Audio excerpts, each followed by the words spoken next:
Let's go to the Rude guest hotline. Rude, the most reliable heating and air conditioning products in the DMV. A lot of Commanders news over the last couple of days, so we wanted to take a dive into what's going on over in Ashburn.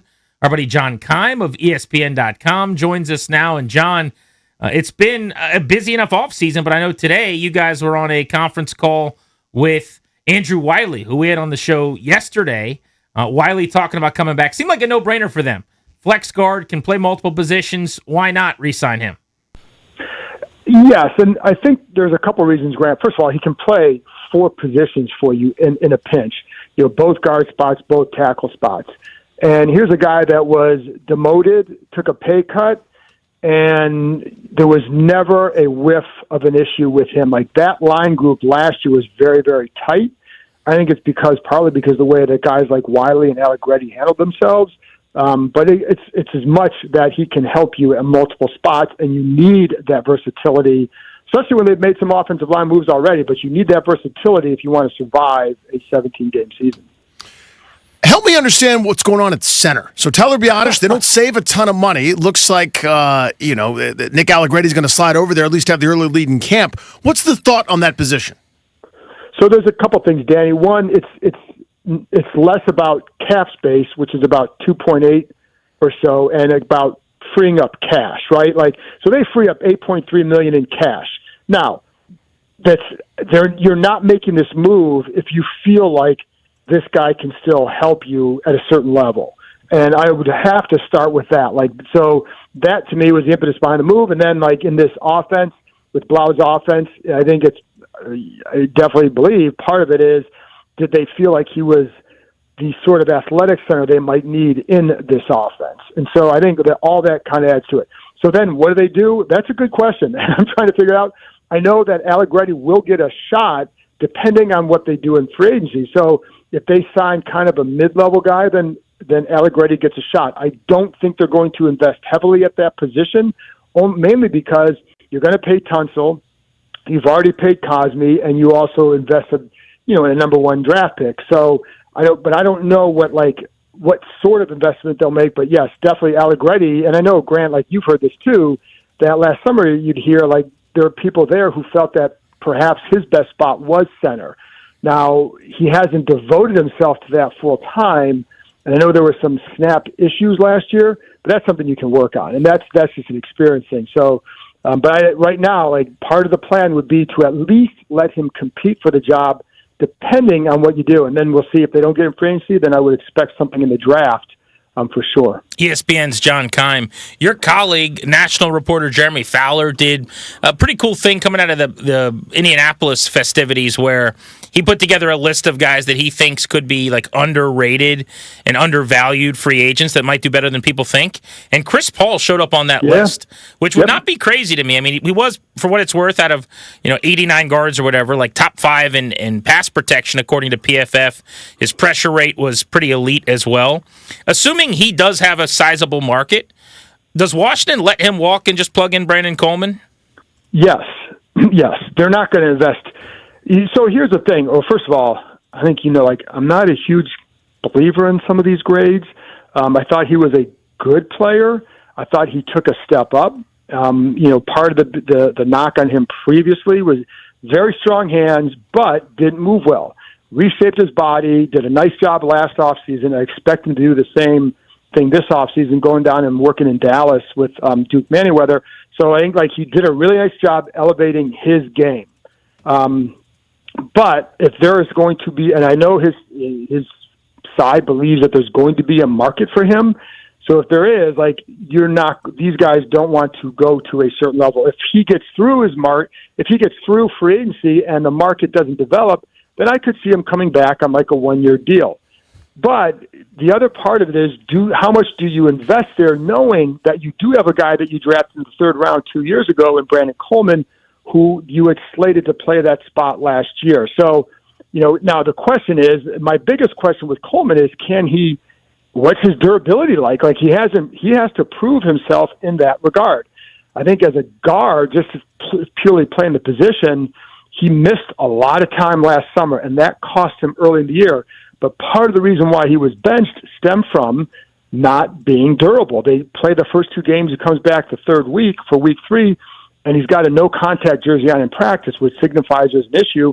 That's when, that was coincided with them making the move to Paul, who actually earned that because of his play. So, I think it'd be a little bit disappointing if he leaves, but to me, the way it should work is if you're going to let a guy go, you feel like you don't want to pay the guy, you better have something on your roster to elevate, and that's what they have. Now, again, we have to see, can Coleman do it? But I do think he's more athletic than Paul. That's one strength, but you've got to prove that you can stay on the field for more than he has. John Keim with us here on Grant and Danny. And John, I got to say, I'm actually a little bit annoyed with you here, a little bit of a bone to pick. All right, you've been sitting on the news of the Larry Tunsil extension, which should have already happened, and you just haven't broken it yet. What's going on there? Why are you holding up? I just want to make you sweat. That's I know. It. And yeah, it's so. Danny's still waiting on your Tenard Jackson tweet. I'll wait forever. Dude, at my funeral, I want that way. That's the best. That's a deep cut. I had to mute the name Tenard on Twitter. So it was brutal. Yeah, the what's in your mutes is a great bit. Yeah, so with Laramie, I think there's a couple of things there's optimism there. Until you get it done, it's not done. So I'm going to say that for sure, right? Because I know the optimism, but a big part of this difference between this and Terry McLaurin is there is a definite agreement between Tunsil's side and this side as to where his standing is in the NFL. These guys have called him one of the best, if not the best tackles in the league. That automatically puts your base salary at a certain point. With Terry, there was a disagreement based on what they want, what the initial offer was or their initial counter was, and then where these guys saw him as a 30-year-old receiver, and where he kind of fits in the NFL at that stage. So I think that automatically helps this. They've also, if I recall, with Terry, they didn't start till a little bit later with the negotiations. Started this one much earlier. So I just think they're much further ahead at this point. And the other part is, last year, there were multiple receivers resetting the pay at that position. You're not going to have that with the tackles this year. So I think, so I think there's a lot of things that add up that should make it help it get done sooner. I don't see a repeat of last year. However, until it's done, you don't know. But I have a hard time seeing that because I just think the factors are so different than it was last year that it helps this situation. But we'll see. So my only follow-up / counter to it is, yes, McLaurin, that's our one big data point here, but it's also the San Francisco way, right? Of course, as much harmony as you can have, and it's still August 31st or September 2nd when it gets done. So any thoughts there? Absolutely. Yeah, no, that's a fair point. Now, obviously, Adam Peters wasn't in charge of all that, but he was there, and they happened to multiple guys there. So you would hope to believe that that's not the case, right? And I know that was kind of something you'd hear last year. There was kind of letting it go to the end, but I do think that these sides are closer than what some of those other negotiations were. But yeah, I mean, that's why I say I can sit here and tell you that there's optimism. They feel good about where it's at, et cetera. But until it's done, it's not done. I just think that, you're right. That's another counterpoint to it.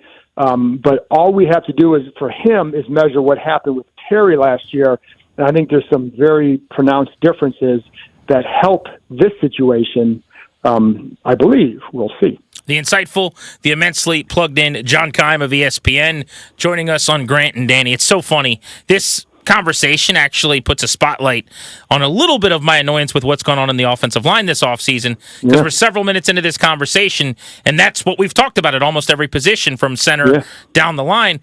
To me, on a house heat map, this is a room we shouldn't be standing in. We have so many other rooms to clean, and we're spending so much time in the dining room we're never, ever, ever in, cleaning, tidying up, and dusting. I want to be doing the other stuff. And here we are. There's suddenly some questions, albeit nothing overly urgent or perilous, I don't think. Let's move on to some other topical things. So, kicker, Jake Moody is hitting the market. I got a lot of people right away that said he was really good. He was 18 for 20. I don't have interest right now in guys that don't have big legs. And it just seems like if you don't have someone who's money from 50 to 55, who's turned 55 into 45 in this era, who you could trot out from 60 and feel okay about, then you're searching for a kicker. I mean, what am I missing here? Nothing. I agree. I just think like this team has struggled beyond 50 for a while. Like, you know, you look at the weapon that Aubrey is in Dallas, and very few. There aren't many guys like him that exist. I get it, but like you can look around the league and see that the difference that can make for an offense, and these guys have not had that. So I agree with that. Yeah. Ultimately, this offense, I think everyone kind of looks at it and goes, okay, yeah, maybe, I don't know about everybody. I think a lot of people look at it and go, okay, they're pretty good, but the defense. To me, I'm not going to do the Noah Brown type tier receiver thing, John, No. where it's a late training camp cut and going to the year with Jalen Lane and Luke McCaffrey. And this may be Terry McLaurin's last year. I think receiver is a pressing need, and I don't know that everyone else feels my urgency. Your thoughts? Oh, I think they should, because it is. So you obviously have a very good receiver in Terry McLaurin. You have a couple guys in McCaffrey and Lane that I know they like for various reasons, but neither one of them projects to a number 2 receiver. And Debo is not coming back in that role. So you've got to find that guy. And I do believe they will be aggressive trying to find a guy. The question is, can you? Because there aren't a lot of guys out there in the receiver market. Like Alec Pierce is not going to be free, it doesn't sound like. So who else is there? Jawan Jennings, Romeo Dobbs, Shaheed from Seattle. Like, there are a few guys that are interesting, but there are a lot of teams that kind of want those guys. So can they get one of them? And then the other question is the Brandon Ayuk situation that's going to hang over it. So, and to me, if they went out and somehow signed Ayuk, I still think they probably look for another guy, because like after the last couple of years, I don't think you can go and sign Ayuk and say problem solved, right? It's a massive bonus if he comes through, but could you say problem solved? So I do think they'll try and get, if they got him, probably somebody else as well, whether it's free agency or the draft. But yeah, I know, I agree, Danny. You have to address that position. They do not have. We saw that last year. Like, if all those guys were healthy, the first 3, you go, okay, you feel pretty good. But that didn't happen. And then beyond that, you didn't have anything. So they have to be better there. And I could see a guy like Trey Burks coming back, but as a back end of the receiving roster kind of guy. If you have Burks as your number 6 guy, you're in pretty good shape. So, but yeah, I think they'll definitely be aggressive trying to get a guy there. John Keim of ESPN.com.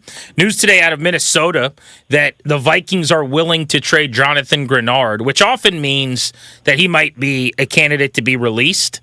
Right. The problem is when he hits the market, you don't know, at his age at 29, what that number gets to, because it is a premium position. And obviously there's a lot of teams that may want him. But there's an obvious link here to Durante Jones, who's come to be the defensive coordinator. Yesterday we talked about the fact that Max Crosby's out there. And I'll just say, John, I have no interest in that price tag because they don't have the picks. But Grenard's terrific. I know he only had 3 sacks last year, but he's a 3-down guy. He stops the run. He plays both dimensions defensively. And it would probably, you might be able to do like 2 day 2 picks. If it was this year's 71st, next year's 3rd or 4th. When I float that, everyone says, oh, you can't trade picks. And I don't want to trade picks, but I kind of think that'd be a really good fit in a world where they may not get one of these edges at 7. Arvell Reese could be gone. David Bailey's almost certainly going to be gone. Would that be crazy to you? No, I do think that they're going to be very careful trading anything. So I think like if he becomes free, that's one thing. I would have a hard time believing that they're going to trade multiple picks for an older guy. I mean, what's the history here of that? But I just think because they only have 6 picks, I just think I would have a hard time seeing that. Also because there are multiple edges available in free agency. So, but having said that, Grenard was very good for the Vikings, and obviously Durante Jones would know him very well and know how to use him, and I think that's important. But there are multiple guys in free agency that will be tempting, and then it's a good draft at that position. So you're right, like maybe you don't get the premium guy at number 7, but maybe you're able to sign a couple guys in free agency. You get Dorrance Armstrong back, and then maybe you're able to get a younger guy or a draft pick maybe in the third round or so, right? Like there are multiple scenarios to help that spot where I don't know that you'd have to trade to acquire somebody. How big a need is corner? Big. They only have two. Like you have Trey Amos and Mikey Sammer still. So that I'm going to put that with the receiver.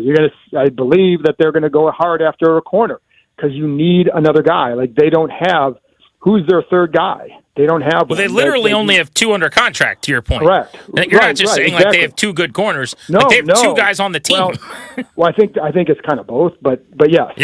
So but yeah, I mean, and Mikey Sam's still coming off a tough year. Now the feeling is he'll be better, and the feeling is that in this defense is a good match. The way he plays with vision and all that, and I know they're not ready to give up on him. And but the bottom line is you still need someone else. And, free agency, again, there's multiple good corners that are available. Now, every corner is going to come with some sort of a question mark, like Alontae Taylor, free agent. But, 2 years ago, didn't have a good year. Last year, pretty good year. Missed a lot of tackles 2 years ago. Last year, much better. So there's guys who are there, but they all have something. So there's no... you're not getting the perfect corner, but there are corners who can play that will be available. And they have to, just like with running back, they only have one under contract. Of course you're going to have to sign somebody and someone who can possibly start for you. So I'd say the same thing with corner. John Keim, fresh back from Indy at the Combine. Make sure you read his work, ESPN.com. We'll let you out on this one. If they were to draft Jeremiah Love at 7, give me a word to describe that in your mind. I have not gauged your interest on that. One word. Wow. Okay. But also I'm gonna. But here's the thing. Like the scenario I think that exists to draft a guy like that is what do you do in free agency? So the goal that they want to put themselves in, that you can go to number 7 and say who's the best player available for you at 7, and then if they get an edge or two in free agency, if they get a corner or two in free agency, and you find a receiver in free agency, that's going to, let's say they sign Jalen Phillips and someone else. Does that mean you have to take a David Bailey or Ruben Bain if you don't want to? Because, again, you have Dorrance Armstrong coming back, and you can get another guy later in the draft. And if you sign Jawan Jennings or whomever, and Ayuk, you don't need a Carnell Tate or a Lemon or whatever that, So then it gives you that ability to, and if you sign a corner, you don't take Mansour, from LSU. So I think there's a lot of scenarios that can lead you to, okay, now you take the guy that you think is the best, and he gives you some juice for sure. It's just the whole question, as is positional value. Same thing with Caleb Downs, right? Like, what's the positional value? But, man, I think if you can get an impact player, I think Detroit feels pretty good with Jahmyr Gibbs, who was taken at 12. So, but then like Ashton Jenney last year goes higher, and he didn't exactly provide an impact, but he also went to a bad team. So, I think I would say wow, but I think for a couple of reasons. Like, one, wouldn't be not what I'm expecting now, but if you get it, then what does that add to the offense? And I think he's a guy that could really help this offense, regardless of I know might be a little bit high, but he would still help this offense. John, awesome as always, man. Appreciate the time. Thanks, guys. Always enjoy it. Appreciate it.